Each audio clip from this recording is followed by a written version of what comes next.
அனைவருக்கும் வணக்கம்.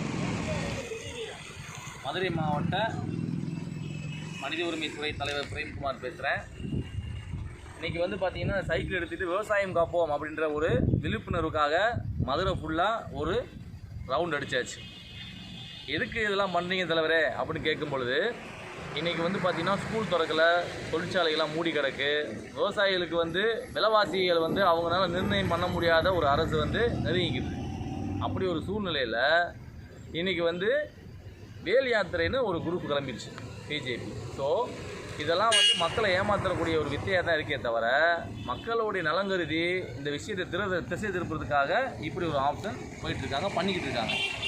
ஸோ நாம் கூடிய விரைவில் இதுக்கு ஒரு வழி பண்ணணும். வேல் யாத்திரையை பொறுத்தளவுக்கு வேல் யாத்திரை முருகன் நல்லா தான் இருக்கார், முருகன் சிறப்பாக இருக்கார், நல்லா தான் இருக்கார். ஸோ அவருக்கு எந்த குறையும் இல்லை. ஸோ அதனால் வேல் யாத்திரையை பொறுத்தளவுக்கு இது தேவையில்லாத ஒரு விஷயம். இந்த யாத்திரையை பொறுத்தளவுக்கு தேவையில்லாத யாத்திரை அது வேல் யாத்திரைன்றது.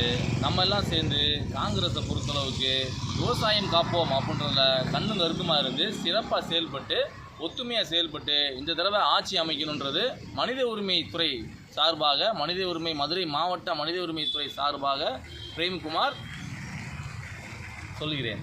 நன்றி, வணக்கம்.